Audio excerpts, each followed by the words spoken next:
ಹರೇನಮ್ಮ ಆಚಾರ್ಯ, ಬೆಳಿಗ್ಗಿನ ಪಾಠಲ್ಲಿ ಒಂದು ಚಿಕ್ಕ ಡೌಟು ಕೇಳಲ್ಲ ಆಚಾರ್ಯ ಈಗ? ಹಾ ಕೇಳ್ರಿ. ಏನಿಲ್ಲ, ನೀವು ಪಾಠ ಹೇಳವಲ್ಲ, ಇದ್ರ ಒಂದು ನಿಮಿಷ, ಅವ್ರು ಯಾರೋ ಒಬ್ರು ಕೇಳ್ವಿ ಕೇಳಿದ್ರು. ಏನ್ರಿ? ಇಲ್ಲ, ಅವರು ಒಬ್ರು ಕ್ವಶನ್ ಕೇಳಿರು.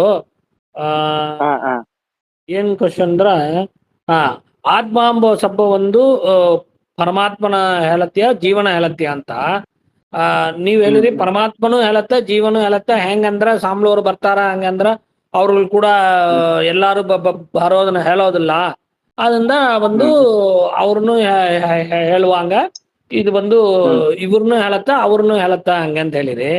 ಬಟ್ ನಾನ್ ಏನಂದ್ರ, ಇನ್ನೊಂದು ಇದ್ರಲ್ಲಿ ಶಬ್ದ ವಿಶೇಷಾತ್ ಓಂ ಓಂ ಹಂಗಂತ ಹೇಳವಲ್ಲ, ಅದ್ಲಿ ಆ ಶಬ್ದಗಳನ್ನ ಹೇಳವಲ್ಲ, ಅದ್ಲಿ ಆತ್ಮ ಎಂಬುದು ಪರಮಾತ್ಮನ ಮಟ್ಟತ ಹೇಳತ್ತ, ಹಂಗೆ ಅಂತ ಹೇಳ್ತಾರಲ್ಲ, ಅದು ಹೆಂಗ? ಅದ್ಲಿ ಇಲ್ಲಂಗ ಓಂ ಹೃದಯಸ್ಥ ಓಂ ಹಂಗೆ ಅಂತ ಹೇಳವಲ್ಲ, ಅದ್ಲಿನೂ ಬರ್ತ ಅಗಮ ಆತ್ಮ ಹಂಗೆಂಬ ಸಮಯದಲ್ಲಿ ಅದ್ರಲ್ಲಿ ಬಂದೂನು ಪರಮಾತ್ಮನ ಮಟ್ಟತಾನ ಹೇಳತ್ತ ಅಂತ ಹೇಳ್ತಾರೆ. ಆತ್ಮ ಎಂಬವ ಶಬ್ದವಾಚ್ಯತ್ವ ಬಂದು ಪರಮಾತ್ಮನೇ ಹಂಗೆ ಅಂತ ಹೇಳವಲ್ಲ, ಹೆಂಗ ಆಚಾರ್ಯ ನಾವು ಅದನ್ನ ತಲಕೊಂಬೋದು? ಅಲ್ಲೂ ನಾವು ಹೀಗೆ ಅರ್ಥ ಮಾಡ್ಕೊಬೇಕು. ಪರಮಾತ್ಮನನ್ನ ಮಾತ್ರ ಹೇಳತ್ತೆ ಅಂತಂದ್ರೆ ಮುಖ್ಯ ವೃತ್ತಿಯಿಂದ ಪರಮಾತ್ಮನನ್ನ ಮಾತ್ರ ಹೇಳತ್ತೆ, ಉಳಿದವರೆಲ್ಲ ಅಮುಖ್ಯ ವೃತ್ತಿಯಿಂದ ಪ್ರತಿಪಾದ್ಯ ಅಂತ ಅಭಿಪ್ರಾಯ. ಅಲ್ಲೂ ಅಷ್ಟೇ, ಎಲ್ಲಾ ಕಡೆಗೆ ಜೀವಾತ್ಮ ಪರಮಾತ್ಮ. ಹಾಗಾಗಿ ನಾವು ಆತ್ಮರೇ. ಆತ್ಮ ಶಬ್ದ ವಾಚ್ಯತ್ವ ಅವ್ರಿಗೂ ಬರುತ್ತೆ, ನಮಗೂ ಬರುತ್ತೆ. ಆದ್ರೆ ಮುಖ್ಯವಾಗಿ ಅವರಿಗೆ, ಅಮುಖ್ಯವಾಗಿ ನಮಗೆ. ಸರಿ ಸರಿ ಸರಿ. ಅಲ್ಲಿ ಎಲ್ಲಾ ಕಡೆಗೂ ಪರಮಾತ್ಮನ ಒಬ್ಬನಿಗೆ ಆತ್ಮ ಶಬ್ದ ವಾಚ್ಯತ್ವ ಅಂತ ಎಲ್ಲೆಲ್ಲಿ ಹೇಳ್ತಾರೆ, ಎಲ್ಲಾ ಕಡೆಗೂ ಮುಖ್ಯವಾದ ವಾಚ್ಯತ್ವ ಪರಮಾತ್ಮನಿಗೆ ಮಾತ್ರ ಅಂತ ಅಭಿಪ್ರಾಯ. ಅಮುಖ್ಯವಾಗಿ ಉಳಿದವರಿಗೆ, ಮುಖ್ಯವಾಗಿ ದೇವರಿಗೊಬ್ಬನಿಗೆ ಅಂತ ಅರ್ಥದಲ್ಲೇನೆ ಅಲ್ಲಿ ಎಲ್ಲಾ ಕಡೆಗೆ ಹೇಳೋದು. ಸರಿ ಸರಿ ಆಚಾರ್ಯ, ಆಯ್ತು. ಅದಕ್ಕೆ ಶುರು ಮಾಡೋಣ ಆಚಾರ್ಯ. ಶ್ರೀ ಗುರುಭ್ಯೋ ನಮಃ, ಪರಮಗುರುಭ್ಯೋ ನಮಃ. ಶ್ರೀಮದಾನಂದ ತೀರ್ಥ ಭಗವತ್ಪಾದಾಚಾರ್ಯ ಗುರುಭ್ಯೋ ನಮಃ. ಹರಿ ಓಂ. ಪ್ರಣಮ್ಯ ಚರಣಾಂಭೋಜಗಂ ಕಮಲಾಪತೇಃ ಪ್ರಮಾಣ ಪದ್ಧತಿಂ ಕುರ್ಮೋ ಬಾಲಾನಾಂ ಬೋಧಿಸಿದ್ಧೇ. ಅಭ್ರಮಂ ಮಂಗರಹಿತಂ ಮದನಂ ವಿಮಲಂ ಸದಾ ಆನಂದ ತೀರ್ಥಂ ಮದನಂ ಭಜೇತಾಪತ್ರಯಾಪಹಂ. ಪಿತರೇ ಪದೇಶ್ವರಂ ಭೀರೇ ವಾಕ್ಯೈಮಾನೇರ ಖಂಡಿತೈಃ ಗುರುಭಾವಂ ವಂದಯಂತಿ ಭಾತಿ ಶ್ರೀದೇ ತೀರ್ಥವಾಕ್ ಅಸ್ಮದ್ಗುರು ಸಮಾರಂಭಾಂ ಏಕಾಗ್ರತಾರಬದ್ಧಗಾಂ ಶ್ರೀಮದಾಚಾರ್ಯ ಪರ್ಯಂತಾಂ ವಂದೇ ಗುರು ಪರಂಪರಾಂ. ವಿದ್ಯಾಪೀಠ ವಿಧಾತಾರಂ ವಿದ್ಯಾವಾರಿಚಂದ್ರಂ ವಿದ್ಯಾರ್ಥಿವತ್ಸಲಂ ವಂದೇ ಮಹಾಮಹಿಮ ಸದ್ಗುರುಂ. ಆಪಾದಮೌಳಿ ಪರ್ಯಂತಂ ಗುರುಣಾಂ ಆಕೃತಿಂ ಸ್ಮರೇತ್ ತೇನ ವಿಘ್ನಾಃ ಪ್ರಣಶ್ಯಂತಿ ಸಿದ್ಧಂತಿ ಚ ಮನೋರಥಾಃ. ಶ್ರೀ ಗುರುಭ್ಯೋ ನಮಃ. ಹರಿ ಓಂ. ಇಂದ್ರಿಯಾರ್ಥಯೋಸ್ತು ಸನ್ನಿಕರ್ಷಃ ಅಪರೋಕ್ಷ ಜ್ಞಾನ ಹೇತುಃ ಷೋಡಾಭಿದ್ಯತೆ ಇತ್ಯೇಕೆ. ಅಂದ್ರೆ ಇಷ್ಟವರೆಗೆ ಇಂದ್ರಿಯದ ವಿಚಾರ ಮಾಡಿದ್ರು. ಆ ಇಂದ್ರಿಯದಲ್ಲೂ ಯಾರ್ಯಾರಿಗೆ ಎಂತಹ ಇಂದ್ರಿಯ, ಉತ್ತಮ ಮಧ್ಯಮ ಅಧಮರು, ಅದರಲ್ಲಿ ದೈವ ಇಂದ್ರಿಯ, ಆಸುರ ಇಂದ್ರಿಯ, ಮಧ್ಯಮ ಇಂದ್ರಿಯ ಅಂತ 3 ತರಹ ವಿಭಾಗ ಮಾಡಿದ್ರು. ಅದರಲ್ಲೂ ಸ್ವರೂಪ ಇಂದ್ರಿಯ, ಪ್ರಾಕೃತವಾದ ಇಂದ್ರಿಯ ಅಂತ 2. ಉತ್ತಮರಿಗೆ ಕೇವಲ ಈ ಸ್ವರೂಪ ಇಂದ್ರಿಯ ಮಾತ್ರ. ಸ್ವರೂಪೇಂದ್ರಿಯಮಪಿ ಉತ್ತಮಾನಾಂ. ಮತ್ತೆ ಹಿಂದೆ ವಿಚಾರ ಮಾಡಿದ್ದೇವೆ ನಾವು, ಈಶ್ವರ, ಲಕ್ಷ್ಮಿ ಇವರಿಗೆ ಪ್ರಾಕೃತ ಇಂದ್ರಿಯದ ಸಂಬಂಧವೇ ಇಲ್ಲ. ಉಳಿದವರಿಗೆ ಮಾತ್ರ ಪ್ರಾಕೃತ, ಸ್ವರೂಪ 2 ಇರತ್ತೆ. ಅದರಲ್ಲೂ ತಾರತಮ್ಯ. ಉತ್ತಮರ ಸ್ವರೂಪೇಂದ್ರಿಯವೂ ಯಥಾರ್ಥ, ಬಾಹ್ಯವಾದ ಪ್ರಾಕೃತವಾದ ಇಂದ್ರಿಯವೂ ಯಥಾರ್ಥ, ಯಾವ ಅಂಶವೂ ಯಥಾರ್ಥವಲ್ಲ. ಆಮೇಲೆ ಅಧಮ ಮತ್ತೆ ಮಧ್ಯಮರಿಗೆ, ಇವರಿಬ್ಬರಿಗೂ ಸ್ವರೂಪೇಂದ್ರಿಯ ವಿಷಯದಲ್ಲಿ ಮಾತ್ರ ಯಥಾರ್ಥ, ಪ್ರಕಾರವನ್ನು ಗ್ರಹಣ ಮಾಡುವಾಗ, ಧರ್ಮವನ್ನು ಗ್ರಹಣ ಮಾಡುವಾಗ ಯಥಾರ್ಥವೂ ಆಗಬಹುದು, ಮಿಶ್ರವೂ ಆಗಬಹುದು ಅಂತ ಇಷ್ಟು ಅಧಮ ಮಧ್ಯಮರ ವಿಚಾರವನ್ನು ಮಾಡಿದ್ದೇವೆ. ಇನ್ನು ಮುಂದೆ ಈಗ ಸನ್ನಿಕರ್ಷದ ವಿಚಾರವನ್ನು ಮಾಡ್ತಾರೆ. ಅದರಲ್ಲಿ ವೈಶೇಷಿಕ ನೈಯಾಯಿಕರ ಮತದಲ್ಲಿ 6 ತರಹದ ಸನ್ನಿಕರ್ಷ ಅಂತಂತಾರೆ. ಅದು ಯಾವುದು, ಹೇಗೆ, ಎಲ್ಲಿ ಒಪ್ಪಬೇಕು, ಅದನ್ನ ನಾವು ಹೇಗೆ ವಿಮರ್ಶೆ ಮಾಡಿ ನಮ್ಮ ಸಿದ್ಧಾಂತವನ್ನು ನಾವು ಹೇಗೆ ಸ್ಥಾಪನೆ ಮಾಡಬೇಕು ಅದರ ವಿಚಾರವನ್ನು ಇಲ್ಲಿ ಪ್ರಾರಂಭ ಮಾಡ್ತಾರೆ. ಇಂದ್ರಿಯಾರ್ಥಯೋಸ್ತು ಸನ್ನಿಕರ್ಷಃ ಅಪರೋಕ್ಷ ಜ್ಞಾನ ಹೇತು ಷೋಡ ವಿದ್ಯತೆ. ಇಂದ್ರಿಯ ಮತ್ತೆ ಅರ್ಥ, ಇಂದ್ರಿಯಾರ್ಥಗಳಿಗೆ ಇರುವಂತಹ ಸನ್ನಿಕರ್ಷ, ನಮ್ಮ ಇಂದ್ರಿಯಕ್ಕೂ ಪದಾರ್ಥಕ್ಕೂ ಇರುವ ಸನ್ನಿಕರ್ಷ. ಸನ್ನಿಕರ್ಷ ಅಂತ ಅನ್ನೋದಕ್ಕೆ ನೀವು ಸಂಬಂಧ ಅಂತ ಇಟ್ಕೊಳ್ಳಿ ಅಷ್ಟೆ, ಸಂಪರ್ಕ, ಅದನ್ನು ಸನ್ನಿಕರ್ಷ ಅಂತ ಕರಿತೇವೆ. ಆ ಏನೇನು ಸನ್ನಿಕರ್ಷವಿದೆ ಇದು ನಮಗೆ ಅಪರೋಕ್ಷ ಜ್ಞಾನ ಹೇತು, ಅದು ನಮಗೆ ಅಪರೋಕ್ಷ ಜ್ಞಾನಕ್ಕೆ ಕಾರಣವಾಗತ್ತೆ.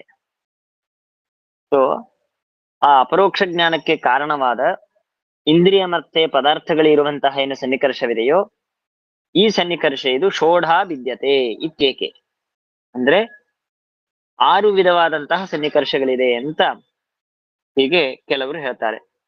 ಕೆಲವರು ಅಂತಂದ್ರೆ ಮತ್ತೆ ಇದು ವೈಶೇಷಿಕ ನೈಯಾಯಿಕರ ಸಿದ್ಧಾಂತವೇ ಇದು. ಹೀಗೆ 6 ವಿಧವಾದ, ಯಾವುದದು 6 ತದ್ಯಥ ಅಂತಂದ್ರೆ ಸಂಯೋಗ 1, ಎರಡನೇದ್ದು ಸಂಯುಕ್ತ ಸಮವಾಯ, ಮೂರನೇದ್ದು ಸಂಯುಕ್ತ ಸಮವೇತ ಸಮವಾಯ, ನಾಲ್ಕನೇದ್ದು ಸಮವಾಯ, ಐದನೇದ್ದು ಸಮವೇತ ಸಮವಾಯ, ಆರನೇದ್ದು ವಿಶೇಷಣ ವಿಶೇಷ ಭಾವಸ್ಯ ಇತಿ, ವಿಶೇಷಣ ವಿಶೇಷ ಭಾವ ಎಂಬುದಾಗಿ ಹೀಗೆ 6 ವಿಧವಾದ ಸನ್ನಿಕರ್ಷ ಅಂತಂತಾರೆ. ಸಂಯೋಗ, ಸಂಯುಕ್ತ ಸಮವಾಯ, ಸಂಯುಕ್ತ ಸಮವೇತ ಸಮವಾಯ, ಸಮವಾಯ, ಸಮವೇತ ಸಮವಾಯ, ವಿಶೇಷಣ ವಿಶೇಷ ಭಾವ, ಹೀಗೆ 6 ವಿಧವಾದ ಸನ್ನಿಕರ್ಷ ಅಂತಂತಾರೆ. ಇದರಲ್ಲಿ ಎಲ್ಲಾ ಸನ್ನಿಕರ್ಷವು ಒಂದೇ ಕಡೆಗೆ ಅಂತಲ್ಲ, ಒಂದೊಂದು ಕಡೆಗೆ ಒಂದೊಂದು ಸನ್ನಿಕರ್ಷವನ್ನು ಹೇಳ್ಬೇಕು. ಅಲ್ಲಿ ಒಂದೊಂದು ಎಕ್ಸಾಂಪಲ್ ಕೊಡ್ತಾ ಒಂದನ್ನು ಸಮನ್ವಯ ಮಾಡ್ತಾ ಬರ್ತಾರೆ.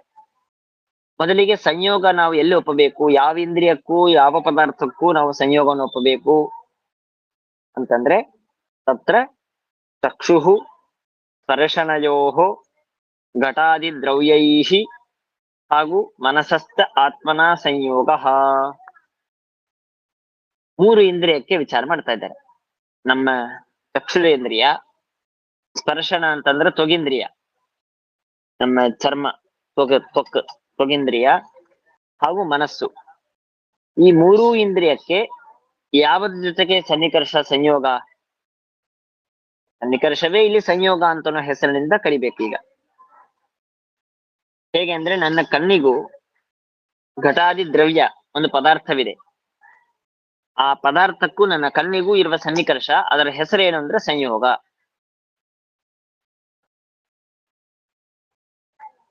ಆಮೇಲೆ ಹಾಗೆ ತ್ವಗಿಂದ್ರಿಯ ಸ್ಪರ್ಶನ, ತ್ವಗಿಂದ್ರಿಯಕ್ಕೆ ಸ್ಪರ್ಶನ ಅಂತೂ ಕರೀತಾರೆ, ತ್ವಗಿಂದ್ರಿಯ ಅಂತೂ ಕರೀತಾರೆ. ಸೊ ಆ ತ್ವಗಿಂದ್ರಿಯಕ್ಕೂ ಮತ್ತೆ ಘಟಾದಿ ಪದಾರ್ಥಗಳಿಗೂ ಇರುವ ಸಂಬಂಧ ಸನ್ನಿಕರ್ಷ ಯಾವುದು, ಅದು ಸಂಯೋಗ. ಚಕ್ಷುರೇಂದ್ರಿಯ ಪದಾರ್ಥಕ್ಕೂ ಸಂಯೋಗ, ತ್ವಗಿಂದ್ರಿಯ ಘಟಾದಿ ಪದಾರ್ಥಗಳಿಗೂ ಸಂಯೋಗ. ಆಮೇಲೆ ಮನಸಸ್ಥ ಆತ್ಮನ ಸಂಯೋಗ, ಮನಸ್ಸಿಗೂ ಆತ್ಮನಿಗೂ ಅದು ಸಂಯೋಗ ಸನ್ನಿಕರ್ಷವೇ. ನಾವು ಹಿಂದೆ ಪಾಠದಲ್ಲಿ ವಿಚಾರ ಮಾಡಿದ್ದೇವೆ ಇದು. ಈಗ ನಾವು ಯಾವ್ದಾದ್ರು ಒಂದು ಜ್ಞಾನವನ್ನು ಮಾಡ್ಕೊಳ್ತೇವೆ ಅಂತಂದ್ರೆ ಆತ್ಮ ಮನಸ ಸಂಯುಜ್ಯತೆ ಮನಃ ಇಂದ್ರಿಯಂ ಇಂದ್ರಿಯಂ ಅರ್ಥೇನ ಅಂತ, ಅಂದ್ರೆ ಆತ್ಮನಿಗೂ ಮನಸ್ಸಿಗೂ ಸಂಬಂಧವಾಗಬೇಕು, ಆಮೇಲೆ ಮನಸ್ಸಿಗೂ ಇಂದ್ರಿಯಕ್ಕೂ ಸನ್ನಿಕರ್ಷವಾಗಬೇಕು, ಆಮೇಲೆ ಇಂದ್ರಿಯಕ್ಕೂ ಪದಾರ್ಥಕ್ಕೂ ಸನ್ನಿಕರ್ಷವಾಗಬೇಕು. ಇಷ್ಟೆಲ್ಲ ಆದರೆ ಆಗ ನಮಗೆ ಒಂದು ಪದಾರ್ಥದ ಜ್ಞಾನ ಅಂತ ಅನ್ನೋದು ಹುಟ್ಟುತ್ತೆ. ಅದರಲ್ಲಿ ಆತ್ಮ ಮತ್ತೆ ಮನಸ್ಸಿಗೆ ಆಗುವ ಸನ್ನಿಕರ್ಷದ ಹೆಸರೇನು ಅಂತಂದ್ರೆ ಸಂಯೋಗ. ಹೇಗೆ ನಮಗೆ ಚಕ್ಷುರೇಂದ್ರಿಯಕ್ಕೂ ಪದಾರ್ಥಕ್ಕೂ ಸಂಯೋಗವೋ ಹಾಗೆ ಆತ್ಮ ಮನಸ್ಸಿಗೂ ಇರುವ ಸನ್ನಿಕರ್ಷ, ಅದರ ಹೆಸರು ಸಂಯೋಗ ಅಂತ ಹೆಸರು. ಹೀಗೆ 3 ಇಂದ್ರಿಯಗಳು. ಇದರ ಅರ್ಥ ಇಲ್ಲಿ ಸುಮ್ನೆ ಗತಿ ತೋರಿಸ್ಕೊಡ್ತಾ ಇದಾರೆ ಅಷ್ಟೇ, ಇಲ್ಲಿ ಮಾತ್ರ ಸಂಯೋಗ, ಬೇರೆ ಎಲ್ಲೂ ಸಂಯೋಗ ಇಲ್ಲೇ ಇಲ್ಲ ಅಂತಲ್ಲ, ಯಾವ ಪ್ರಸಂಗದಲ್ಲಿ ಸಂಯೋಗ ಒಪ್ಪಬೇಕು ಅಂತ. ಇನ್ನ ಎಲ್ಲ ಮೇಲಾಗಿ ಅವರ ಸಿದ್ಧಾಂತದಲ್ಲಿ ದ್ರವ್ಯಯೋಹೋ ಸಂಯೋಗ, ದ್ರವ್ಯಗಳಿಗೆ ಮಾತ್ರ ಇರುವ ಸಂಬಂಧ ಸನ್ನಿಕರ್ಷ, ಸಂಯೋಗ. ಅದು ಬಿಟ್ಟು ಬೇರೆ ಕಡೆಗೆ ಅಂದ್ರೆ ಈಗ ಉದಾಹರಣೆಗೆ ಆ ನನ್ ನನ್ ನನ್ ಕೈಯಲ್ಲಿ ಒಂದು ಪುಸ್ತಕವಿದೆ. ಪುಸ್ತಕ ಒಂದು ದ್ರವ್ಯ. ಅದು ಆ ಪುಸ್ತಕದಲ್ಲಿ ಒಂದು ರೂಪವಿದೆ. ಆ ಪುಸ್ತಕಕ್ಕೂ ಆ ರೂಪಕ್ಕೂ ಸಂಯೋಗ ಅಂತ ಹೇಳಬಾರದು ಎಂದು ಅವರ ಪ್ರಕಾರ. ಯಾಕೆಂದ್ರೆ ದ್ರವ್ಯಯೋಹೋ ಸಂಯೋಗ, ಒಂದು ದ್ರವ್ಯಕ್ಕೆ ಮತ್ತೊಂದು ದ್ರವ್ಯದಿಂದ ಸಂಯೋಗ ಒಪ್ಪಬೇಕು ಅವರು, ಹೊರತು ಆ ರೂಪ ಅಂತನ್ನುವ ಗುಣಕ್ಕೂ ದ್ರವ್ಯಕ್ಕೂ ಸಂಯೋಗ ಒಪ್ಪಬಾರದು ಅವರು. ಅದಕ್ಕೆ ಬೇರೆ ಸಂಬಂಧ. ಹೀಗೆ ಎಲ್ಲೆಲ್ಲಿ ನಮಗೆ ಎರಡು ದ್ರವ್ಯಗಳಿರುತ್ತೋ, ಈಗ ನನ್ನ ಒಂದು ಪುಸ್ತಕವಿದೆ, ನನ್ನ ಕೈಗೂ ಪುಸ್ತಕಕ್ಕೂ ಏನ್ ಸಂಬಂಧ? ಸಂಯೋಗ ಸಂಬಂಧ. ಯಾಕೆ? ಎರಡು ದ್ರವ್ಯ. ಇದು ಎರಡು ಪದಾರ್ಥಗಳಲ್ಲಾಯ್ತು. ಇಂದ್ರಿಯ ಮತ್ತೆ ಪಂಚಭೂತಾತ್ಮಕವಾದದ್ದೇ ಇಂದ್ರಿಯ. ಅಂತಹ ಇಂದ್ರಿಯಕ್ಕೂ ಪದಾರ್ಥಕ್ಕೂ, ಸಾಕ್ಷಾತ್ ಪದಾರ್ಥಕ್ಕೆ ಸಂಬಂಧ ಹೇಳುವಾಗ ಸಂಯೋಗ ಸಂಬಂಧ. ಇನ್ನ ನೆಕ್ಸ್ಟ್ ಸಂಯೋಗವಾದ ಮೇಲೆ ಎರಡನೇ ಸಂಬಂಧ ಸಂಯುಕ್ತ ಸಮವಾಯ. ಯಾವುದಕ್ಕೆ ಸಂಯುಕ್ತ ಸಮವಾಯ ಅಂತ ಕೇಳಿದ್ರೆ, ತೇಷಾಂ ಸ್ವವಿಷಯಗತ ಗುಣಕರ್ಮ ಸಾಮಾನ್ಯೈ ಸಂಯುಕ್ತ ಸಮವಾಯ. ಸಮವಾಯ ಅಂದ್ರೆ ಏನು, ಅದಕ್ಕೆ ಎಲ್ಲೆಲ್ಲಿ ಒಪ್ಪಬೇಕು ಏನು ಅಂತ ಅನ್ನೋದು ಅವ್ರ ಸಿದ್ಧಾಂತ. ಅದು ಸ್ವಲ್ಪ ದೊಡ್ಡದಾಗತ್ತೆ, ನಾವು ಯಾವಾಗ ಒಂದು ಪಾಠದಲ್ಲಿ ಅದನ್ನು ವಿಚಾರ ಮಾಡೋಣ. ಸದ್ಯಕ್ಕೆ ಸಮವಾಯ ಅಂತಂದ್ರೆ ಅದೊಂದು ಸಂಬಂಧ ಅಂತ ಇಷ್ಟಿಟ್ಕೊಂಡು ಮುಂದೆ ಬರೋಣ. ಅವರಲ್ಲಿ ಯಥಾ ಅವಯವಾವಿನೋ ಗುಣಗುಣಿನೋ ಕ್ರಿಯಾವಂತೋ ಜಾತಿ ವ್ಯಕ್ತೋ ವಿಶೇಷ ನಿತ್ಯ ದ್ರವ್ಯೇಚ ಇತಿ ಅಂತ ಹೇಳಿ ಈ ಎಲ್ಲ ಕಡೆಗೆ ಸಮವಾಯ ಅಂತನೋ ಸಂಬಂಧನ ಒಪ್ಪಬೇಕು ಅಂತ ಅವರ ಸಿದ್ಧಾಂತ, ತಾರ್ಕಿಕರ ಸಿದ್ಧಾಂತ ಇರ್ಲಿ. ಹಾಗಾಗಿ ಅಂತಹ ಪ್ರಸಂಗದಲ್ಲಿ ಒಪ್ಪುವ ಸಂಬಂಧದ ಹೆಸರೇ ಸಮವಾಯ. ಈಗ ಸಂಯುಕ್ತ ಸಮವಾಯ ಅಂತಂದ್ರೆ, ಸಂಯುಕ್ತ ಅಂತಂದ್ರೆ ಸಂಯೋಗವನ್ನು ಪಡೆದುಕೊಂಡು ಸಮವಾಯ, ಎರಡು ಸಂಬಂಧವನ್ನು ಜೋಡಿಸಿ ಸಂಯುಕ್ತ ಸಮವಾಯ ಅಂತ ಇದ್ದಾರೆ. ಅದು ಯಾವುದಕ್ಕೆ ಅಂದ್ರೆ ತೇಷಾಂ ಸ್ವವಿಷಯಗತ ಗುಣಕರ್ಮ ಸಾಮಾನ್ಯೈ. ಅದೇ ಚಕ್ಷುರೇಂದ್ರಿಯವನ್ನೇ ತೆಗೆದುಕೊಳ್ಳೋಣ. ಸ್ವವಿಷಯ ಅಂದ್ರೆ ಚಕ್ಷುರೇಂದ್ರಿಯಕ್ಕೆ ವಿಷಯವಾದಂತಹ ಒಂದು ಪದಾರ್ಥವಿದೆ, ಅಂದ್ರೆ ಘಟವೇ ಇದೆ ಅಂತ ಇಟ್ಕೊಳ್ಳಿ. ನಮ್ಮ ಚಕ್ಷುರೇಂದ್ರಕ್ಕೆ ವಿಷಯವಾದಂತಹ ಯಾವ ಘಟಾದಿ ದ್ರವ್ಯವಿದೆಯೋ ಆ ದ್ರವ್ಯದಲ್ಲಿ ಇರುವಂತಹ ಒಂದು ಗುಣ, ಕರ್ಮ ಸಾಮಾನ್ಯವನ್ನು ಸದ್ಯಕ್ಕೆ ಬಿಟ್ಬಿಡೋಣ, ಗುಣವನ್ನು ತಗೊಂಡು ವಿಚಾರ ಮಾಡೋಣ. ನಮ್ಮ ಚಕ್ಷುರೇಂದ್ರಿಯಕ್ಕೂ ನಮ್ಮ ಕಣ್ಣೆದುರಿಗಿರುವ ಪುಸ್ತಕದಲ್ಲಿ ಇರುವ ರೂಪಕ್ಕೂ ಇರುವ ಸಂಬಂಧ ಯಾವುದು? ನನ್ನ ಚಕ್ಷುರೇಂದ್ರಿಯಕ್ಕೂ ಪುಸ್ತಕಕ್ಕೂ ಸಂಯೋಗ, ಅದರಲ್ಲಿ ವಿವಾದವಿಲ್ಲ. ಪುಸ್ತಕದಲ್ಲಿರುವ ರೂಪಕ್ಕೆ, ರೂಪವನ್ನು ಗ್ರಹಣ ಮಾಡ್ತಾ ಇದೆ ನಮ್ಮ ಕಣ್ಣು. ರಕ್ತ ರೂಪಮಿದಂ ಅಂತ ಹೇಳಿ ಪುಸ್ತಕದಲ್ಲಿರುವ ರಕ್ತರೂಪ, ಶ್ವೇತರೂಪ, ಏನೋ ಒಂದು ಕಲರ್ ನಮಗೆ ಗ್ರಹಣವಾಗ್ತಾ ಇದೆ.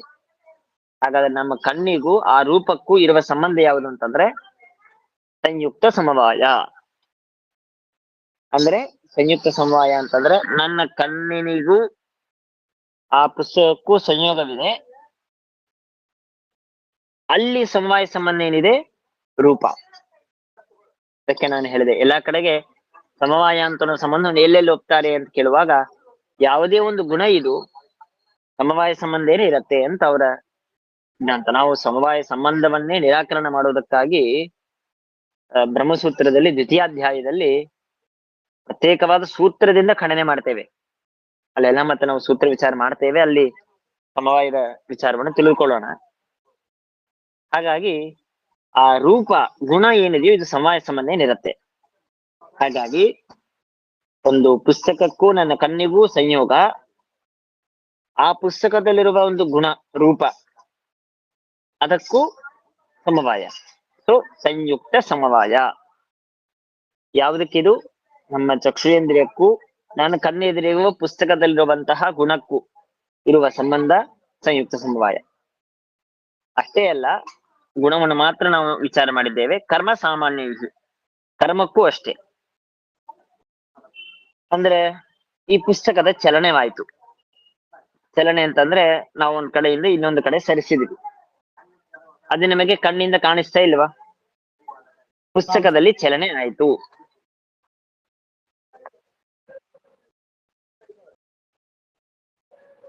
ಆ ಪುಸ್ತಕದಲ್ಲಿ ಚಲನೆ ಆಯ್ತು ಅಂತಂತೇನೆ ನಾನು. ಹಾಗಾದ್ರೆ ಚಲನ ಕ್ರಿಯೆಗೂ ಹಾಗೂ ನನ್ನ ಚಕ್ಷುರೇಂದ್ರಿಯಕ್ಕೂ ಇರುವ ಸಂಬಂಧ ಯಾವುದು?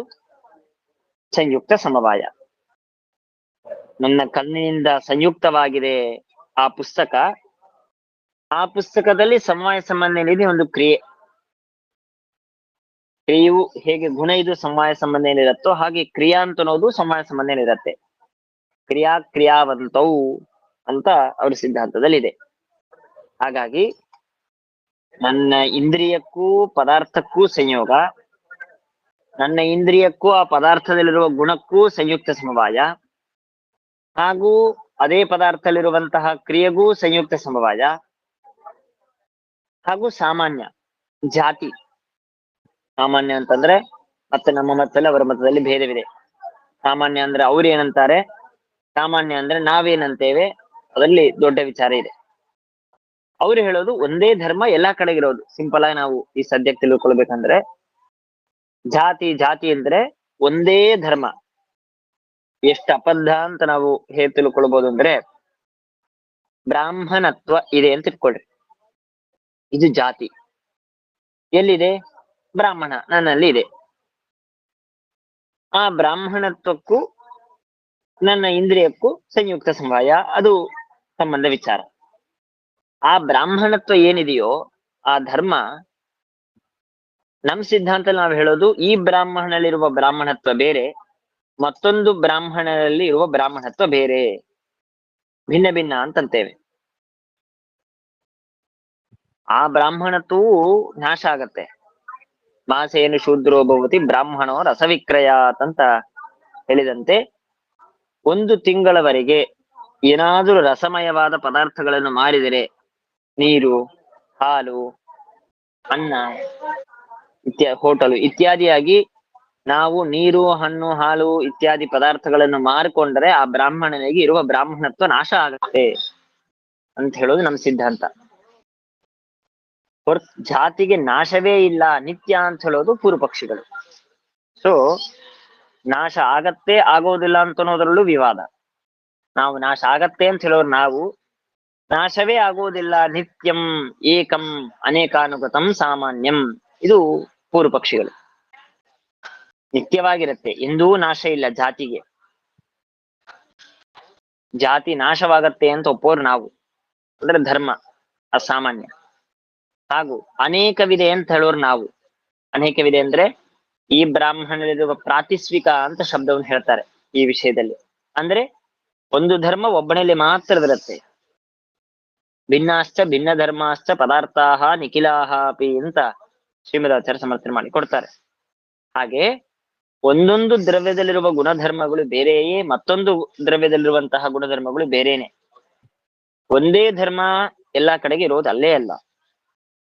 ಆದರೆ ಪೂರ್ವ ಪಕ್ಷಿಗಳು ಏನ್ ಹೇಳ್ತಾರೆ ಅಂದ್ರೆ, ಒಂದೇ ಬ್ರಾಹ್ಮಣತ್ವ ಜಗತ್ತಿನಲ್ಲಿರೋದು, ಅದು ಎಲ್ಲ ಬ್ರಾಹ್ಮಣರಲ್ಲೂ ಇರತ್ತೆ. ಈ ಬ್ರಾಹ್ಮಣರಲ್ಲೂ ಯಾವ ಬ್ರಾಹ್ಮಣತ್ವ ಇದೆಯೋ ಅದೇ ಬ್ರಾಹ್ಮಣತ್ವೇ ಮತ್ತೊಬ್ಬ ಬ್ರಾಹ್ಮಣರಲ್ಲೂ ಇದೆ. ಅವನಲ್ಲಿದ್ದ ಬ್ರಾಹ್ಮಣತ್ವವೇ ಮತ್ತೊಬ್ಬ ಬ್ರಾಹ್ಮಣರಲ್ಲಿ. ಅಂದ್ರೆ ಅದನ್ನು ಜಾತಿ ಅಂತ ಕರಿಬೇಕು. ಅನೇಕಾನುಗತಂ, ಇದಕ್ಕೆ ನಾವೆಲ್ಲ ಖಂಡನೆ ಮಾಡ್ತೇವೆ, ಸರಿಯಾಗಿ ಯುಕ್ತಿಯನ್ನು ಕೊಡ್ತೇವೆ. ಸೂತ್ರದಲ್ಲೇ ಸ್ಪಷ್ಟವಾಗಿದೆ, ದ್ವಿತೀಯಾಧ್ಯಾಯದಲ್ಲಿ ಸಮರ್ಥನೆ ಮಾಡಿ ಕೊಡ್ತೇವೆ. ಇಲ್ಲಿ ಇದು ಜಾತಿಯ ವಿಚಾರ. ಅಂತಹ ಜಾತಿಗೂ ನನ್ನ ಇಂದ್ರಿಯಕ್ಕೂ ಸಂಯುಕ್ತ ಸಮವಾಯ ಇದೆ. ಯಾಕೆ? ಜಾತಿಯೂ ಸಮವಾಯ ಸಂಬಂಧ ಇರುತ್ತೆ ಅಂತ ಅವ್ರ ಸಿದ್ಧಾಂತ. ಜಾತಿ ವ್ಯಕ್ತವು ವಿಶೇಷ ನಿತ್ಯ ದ್ರವ್ಯೇಚ. ಜಾತಿ ವ್ಯಕ್ತಿಗಳು, ಜಾತಿ ವ್ಯಕ್ತಿ ಅಂದ್ರೆ ಜಾತಿ ಮತ್ತೆ ಧರ್ಮಿ, ಆ ಜಾತಿಯನ್ನು ಪಡೆದಿದ್ದು, ಅದಕ್ಕೂ ಸಮವಾಯ ಸಂಬಂಧವೇ. ಆ ದ್ರವ್ಯಕ್ಕೂ ನನ್ನ ಇಂದ್ರಿಯಕ್ಕೂ ಸಂಯೋಗ ಸಂಬಂಧ. ಸೊ ಸಂಯುಕ್ತ ಸಮವಾಯ. ಹಾಗಾದ್ರೆ ಯಾವ್ದ್ಯಾವ್ದಕ್ಕೆ ಸಂಯುಕ್ತ ಸಮವಾಯವಾಯ್ತು? ನನ್ನ ಕಣ್ಣಿಗೂ ಒಂದು ಪದಾರ್ಥದಲ್ಲಿರುವ ಗುಣ, ಕರ್ಮ, ಸಾಮಾನ್ಯ, ಈ ಮೂರೂ ಕಡೆಗೆ ನಾವು ಸಂಯುಕ್ತ ಸಮವಾಯ ಅಂತನ್ನುವಂತಹ ಸಂಬಂಧವನ್ನು ಅಂಗೀಕಾರ ಮಾಡಿಕೊಳ್ಳಬೇಕು. ಸೊ ಈಗ ನಾವು 6 ಸಂಬಂಧದಲ್ಲಿ 2 ಸಂಬಂಧ ವಿಚಾರ ಮಾಡಿದ್ದೇವೆ, ಸಂಯೋಗ, ಸಂಯುಕ್ತ ಸಮವಾಯ. ಇನ್ನೊಂದು ದೃಷ್ಟಾಂತ ಉದಾಹರಣೆ ಕೊಡ್ತಾರೆ. ತಥಾ ಘ್ರಾಣ ರಸನಯೋಃ ಗಂಧರಸಾಭ್ಯಾಂ ಕೇವಲ ಚಕ್ಷುರೇಂದ್ರಿಯ, ತ್ವಗೀಂದ್ರಿಯ, ಮನಸ್ಸು ಅಂತ ಅಷ್ಟೇ ಅಲ್ಲ, ಘ್ರಾಣೇಂದ್ರಿಯ. ನಾವು ಘ್ರಾಣೇಂದ್ರಿಯ ಮೂಗಿನಿಂದ ನಾವು ಗಂಧವನ್ನು ಅನುಭವಿಸ್ತೇವೆ, ವಾಸನೆಯನ್ನು. ಗಂಧ ಅಂತ ಅನ್ನೋದು ಒಂದು ಗುಣ. ಸೊ ಗುಣವಾಗಿದೆ ಅಂದ್ಮೇಲೆ ಏನಾಗಬೇಕು? ಸಮವಾಯವೇ. ಹಾಗಾದ್ರೆ ಇಂದ್ರಿಯಕ್ಕೂ ಆ ಗಂಧ ಅಂತನೋ ಗುಣಕ್ಕೂ ಇರುವ ಸಂಬಂಧ ಸಂಯುಕ್ತ ಸಮವಾಯ. ಯಾಕೆಂದ್ರೆ ಒಂದು ಮಲ್ಲಿಗೆ ಹೂ ಇದೆ ಅಂತ ಇಟ್ಕೊಳ್ಳಿ, ಅಥವಾ ಏನೋ ಒಂದು ಹಣ್ಣಿದೆ. ಆ ಹಣ್ಣನ್ನು ನಾನು ನನ್ನ ಮೂಗನ ಹತ್ರ ಇಟ್ಕೊಂಡೆ, ಅಥವಾ ನನ್ನ ಆ ಇಂದ್ರಿಯಕ್ಕೆ, ಅದರಲ್ಲೂ ಮತ್ತೆ ಅನೇಕ ವಿವಾದವಿದೆ. ಇಂದ್ರಿಯವೇ ಹೊರಗೆ ಹೋಗತ್ತಾ ಅಥವಾ ಅನೇಕ ವಿವಾದವಿದೆ, ಅದು ಬೇರೆ ವಿಚಾರ. ಒಟ್ಟು ನಮಗೆ ಆ ಘ್ರಾಣೇಂದ್ರಿಯಕ್ಕೂ ಆ ಪದಾರ್ಥಕ್ಕೂ ಸಂಯೋಗವಾಯಿತು. ಸಂಯೋಗ ಅಂತನೋ ಸನ್ನಿಕರ್ಷ. ಆ ಪದಾರ್ಥದಲ್ಲಿರುವಂತಹ ಗಂಧಾದಿ ಗುಣಗಳಿಗೂ ಆ ಘ್ರಾಣೇಂದ್ರಿಯಕ್ಕೂ ಸಂಯುಕ್ತ ಸಮವಾಯ. ಇದು ಘ್ರಾಣೇಂದ್ರಿಯ ವಿಚಾರ. ಇನ್ನ ರಸನೇಂದ್ರಿಯದಲ್ಲಿ ವಿಚಾರ ಮಾಡೋದಾದ್ರೆ, ರಸನೇಂದ್ರಿಯ ಅಂದ್ರೆ ನಮ್ಮ ನಾಲಿಗೆ ಅಂತ ಇಟ್ಕೊಳ್ಳಿ. ನಾಲಿಗೆಯಲ್ಲಿರುವಂತಹ ರಸನೇಂದ್ರಿಯ, ರಸವನ್ನು ಗ್ರಹಣ ಮಾಡುವ ಇಂದ್ರಿಯ ರಸನೇಂದ್ರಿಯ. ರಸಗ್ರಾಹಕಂ ಇಂದ್ರಿಯಂ ರಸನೇಂದ್ರಿಯಂ, ರಸವನ್ನು ಗ್ರಹಣ ಮಾಡುವಂತಹ ಇಂದ್ರಿಯ. ಆ ರಸನೇಂದ್ರಿಯಕ್ಕೂ ಹಾಗೂ ರಸಗಳಿಗೂ, ನನ್ನ ರಸನೇಂದ್ರಿಯಕ್ಕೂ ನಾನು ಏನೋ ಒಂದು ಪದಾರ್ಥವನ್ನು ಬಾಯಲ್ಲಿ ಹಾಕಿಕೊಂಡು ತಿಂದೆ, ಆ ಪದಾರ್ಥಕ್ಕೂ ನನ್ನ ಇಂದ್ರಿಯಕ್ಕೂ ಸಂಯೋಗ. ಆ ಪದಾರ್ಥದಲ್ಲಿರುವ ರಸಕ್ಕೂ ಇಂದ್ರಿಯಕ್ಕೂ ಸಂಯುಕ್ತ ಸಮವಾಯ. ಇದು ಸುಮ್ಮನೆ ಎಕ್ಸಾಂಪಲ್ ಕೊಡಬೇಕು ಅಂತ ಅನ್ನೋದಕ್ಕೂ ಒಂದೆರಡು ಕೊಡ್ತಾ ಬರ್ತಾರೆ. ಹೀಗೆ ನಾವು ಅಷ್ಟೇ ನೋಡ್ಕೊಳ್ಬೇಕು, ಇದು ದ್ರವ್ಯವ ಗುಣವ ನೋಡ್ಕೊಂಡು ನಾವು ನಿರ್ಣಯ ಮಾಡ್ಕೊಳ್ಬೇಕು. ದ್ರವ್ಯವಾಗಿದ್ರೆ ಸಮವಾಯ ತಗೊಂಬರ್ಬಾರ್ದು. ದ್ರವ್ಯದಲ್ಲೂ ಹೇಳ್ಬೋದು. ಎಲ್ಲಿ ಹೇಳ್ಬೋದು ಅಂದ್ರೆ ಅವಯವಾವಯವಿ, ಅದಕ್ಕೆ ಮಾತ್ರ ಸಮವಾಯವನ್ನು ಹೇಳ್ಬೋದು. ಹೀಗೆ ನಾವು ಯಾವುದು ಅಂತ ನೋಡ್ಕೊಂಡು ಅದರ ಪ್ರಕಾರ ನಾವು ಸಂಬಂಧವನ್ನು ನಿರ್ಣಯ ಮಾಡ್ಕೊಳ್ಬೇಕು. ಹಾಗಾಗಿ ಎಲ್ಲಿ ಸಂಯೋಗ, ಎಲ್ಲಿ ಸಂಯುಕ್ತ ಸಮವಾಯ ಅಂತ ಎರಡು ವಿಚಾರ ಮಾಡುದು. ಇನ್ನ ಇದರ ಮುಂದೆ ಸಂಯುಕ್ತ ಸಮವಾಯ ಎಲ್ಲೆಲ್ಲಿ ಒಪ್ಪಬೇಕು. ಏತೇಷಾಂ ಸ್ವವಿಷಯ ಗುಣಗತ ಕರ್ಮ ಗತ ಸಾಮಾನ್ಯೈ ಸಂಯುಕ್ತ ಸಮವೇತ ಸಮವಾಯ. ಸ್ವಲ್ಪ ಇದು ತಾರ್ಕಿಕರ ವಿಚಾರ ಇದು, ಹಾಗಾಗಿ ಸ್ವಲ್ಪ ನಮಗೆ ಹೊಸ ಶಬ್ದಗಳು ಬರುತ್ತೆ, ಮತ್ತೆ ಸ್ವಲ್ಪ ಕಠಿಣವಾದ ಶಬ್ದಗಳು. ಅಂದ್ರೆ ಸಮವಾಯ, ಸಂಯುಕ್ತ ಸಮವಾಯ, ಸಂಯುಕ್ತ ಸಮವೇತ ಸಮವಾಯ, ಎಲ್ಲಿ ಒಪ್ಪಬೇಕು ಎಲ್ಲಿ ಒಪ್ಪಬಾರದು ಎಲ್ಲ ವಿಚಾರ ಮಾಡ್ತಾರೆ. ಹಾಗಾಗಿ ನಾವು ಈಗ 6ರಲ್ಲಿ 2 ಮಾಡಿದ್ದೇವೆ. ಸಂಯೋಗ, ಸಂಯುಕ್ತ ಸಮವಾಯ ಮುಗಿಸಿದ್ದೇವೆ. ಇನ್ನು ಮುಂದಿಂದು ಸಂಯುಕ್ತ ಸಮವೇತ ಸಮವಾಯ, ಆಮೇಲೆ ಸಮವಾಯ, ಆಮೇಲೆ ಸಮವೇತ ಸಮವಾಯ, ವಿಶೇಷ ಭಾವ. ಇನ್ನ ನಾವು 4 ಸಂಬಂಧ ವಿಚಾರ ಮಾಡ್ಬೇಕು. 2 ಮಾತ್ರ ಮುಗಿದಿದೆ, ಇನ್ನು 4 ಮುಂದಿನ ಪಾಠದಲ್ಲಿ ಮಾಡಿ. ಶ್ರೀಕೃಷ್ಣ ಅರ್ಪಣಮಸ್ತು. ನಮಸ್ಕಾರ ಆಚಾರ್ಯ. ನಮಸ್ಕಾರ.